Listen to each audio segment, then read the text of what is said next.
Deluxe recipes. நம்ம இன்னைக்கு Eid special ஸ்வீட்டான மிட்டா கானா எப்படி பண்ணலான்னு பார்க்கலாங்க.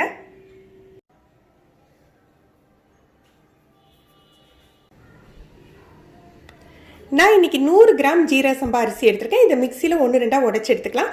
பல்ஸ் மோடில் போட்டு 2-3 தடவை உடைச்சாலே கரெக்டாக இருக்கும்.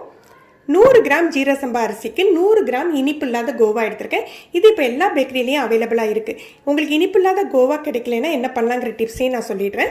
உங்களுக்கு இனிப்புக்கு தகுந்தாப்புல சீனி எடுத்துக்கோங்க. கொஞ்சம் வெதுவெதுப்பான பாலில் குங்குமப்பூ போட்டு ஊற வச்சுருக்கேன். உங்கள்கிட்ட குங்குமப்பூ இல்லைன்னா லெமன் எல்லோ கலர் சேர்த்துக்கலாம், ஃபுட் கலர். நான் 3/4 லிட்டர் பால் எடுத்துருக்கேங்க, ஹோல் மில்க் எடுத்துருக்கேன். இன்றைக்கி நம்ம ஒரு ஈஸியான மெத்தடில் தான் நம்ம செய்ய போகிறோம். முதல்ல நம்ம அரிசியை உடச்சி எடுத்துகிட்டு வந்துடலாம். அரிசி இந்த மாதிரி உடைச்சாச்சு.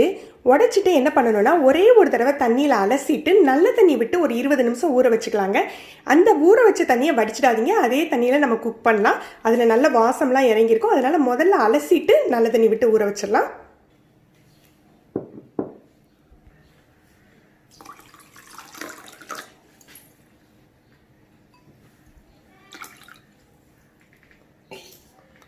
இது ஊறட்டும், அதுக்குள்ளே நம்ம பாலை காய்ச்சிடலாம்.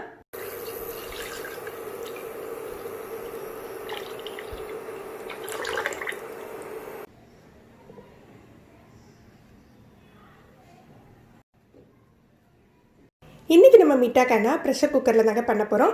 ஏற்கனவே ஊற வச்சுருக்கோம் இல்லையா, அந்த அரிசியை ப்ரெஷர் குக்கரில் போட்டுருங்க. ஊற வச்சு அந்த தண்ணியோடையே சேர்த்து அப்படியே சேர்த்து ஊற்றிடுங்க.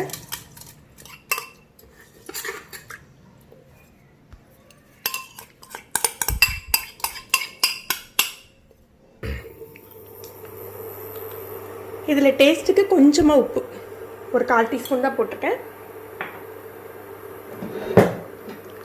அதில் நம்ம காய்ச்சி வச்சுருக்கோம் இல்லையா அந்த பாலை ஃபுல்லாக சேர்க்க வேண்டாங்க. கொஞ்சமாக 1 கப் போல் எடுத்து வச்சுட்டு மீதியை சேர்த்துருங்க.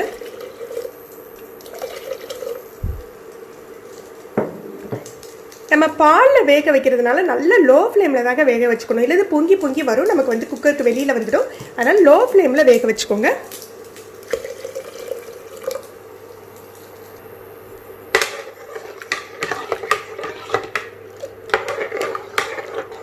கொதி வந்த பிறகு நம்ம மூடி போட்டுக்கலாம். அது வரைக்கும் கொஞ்சம் கிண்டி கொடுங்க, இல்லை அரிசி அடியில் தங்கிடும். 100 கிராம் அரிசி தான் உடச்சி சேர்த்துருக்கோம். அதுக்கு பாலும் தண்ணியும் சேர்த்து கிட்டத்தட்ட ஒரு 1.25 லிட்டர் அளவுக்கு ஊற்றிருப்போங்க. ஏன்னா இது நிறைய தண்ணியும் பாலும் இழுக்கும், அதனால நம்ம இந்த அளவுக்கு வச்சுக்கணும்.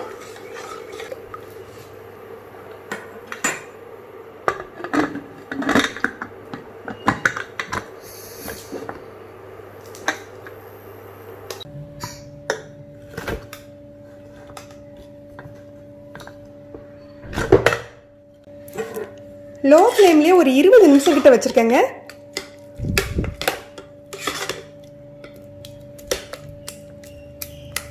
நல்லா சூப்பராக குக் ஆகிடுச்சு. நீங்கள் இதே இதில் பண்ணணுன்னா பண்ணலாம், இல்லை ஒரு பாத்திரத்தில் மாற்றிட்டு பண்ணனாலும் பண்ணலாம்.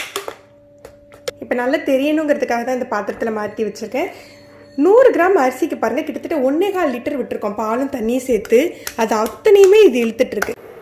இதில் நம்ம இனிப்புக்கு தகுந்தாப்புல சர்க்கரையும் நம்ம எடுத்து வச்சுருந்தோம் இல்லையா அந்த பாலையும் சேர்த்துக்கலாம்.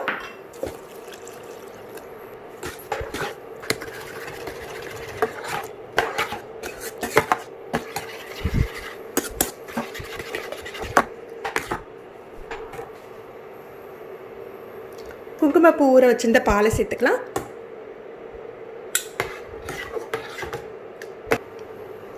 நான் ஒரு 2 டேபிள் ஸ்பூன் மில்க் மேடு சேர்த்துக்கிறேன். நல்ல இதெல்லாம் செட் ஆன பிறகு கடைசியாக தாங்க கோவாவை சேர்க்கணும். இப்போ உங்ககிட்ட இனிப்பு இல்லாத கோவா கிடைக்கல அப்படின்னா என்ன பண்ணலான்னா, ஒன்றும் இல்லைங்க, நாங்கள் சர்க்கரைக்கு பதிலாக நீங்கள் ஃபுல்லாக மில்க் மேட் சேர்த்துக்கோங்க. நல்ல ஃப்ளேவர், உங்களுக்கு அந்த கோவா ஃப்ளேவர் கிடைச்சிடும். இல்லை இனிப்புள்ள கோவா, பால்கோவா மாதிரி கிடைச்சிதுன்னா கொஞ்சம் சர்க்கரையை கம்மி பண்ணிவிட்டு அதில் ஒரு 4 டேபிள் ஸ்பூன் அளவுக்கு கலந்து விட்டுருங்க. உங்களுக்கு கோவா குங்குமப்பூவே நல்ல ஃப்ளேவர் கிடைக்கும். நீங்கள் விருப்பப்பட்டீங்கன்னா ஏலக்காய் தூள் சேர்த்துக்கோங்க.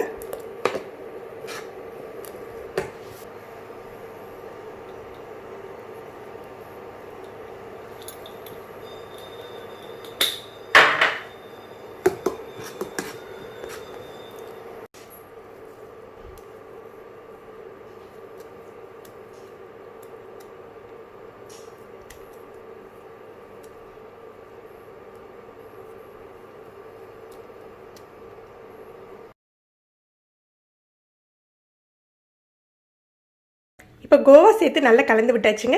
இப்போ நம்ம நெய்யில் முந்திரி பருப்பு காஞ்சி திராட்சை தாளிச்சு கொட்டலாம், இல்லை பாதாம் பிஸ்தாவை துருவி சேர்த்துக்கலாம். நம்ம குங்குமப்பூ சேர்த்துக்கிறதுனால கொஞ்சம் நேரம் கழிச்சு இன்னும் லைட்டாக கலர் கூடிரும்.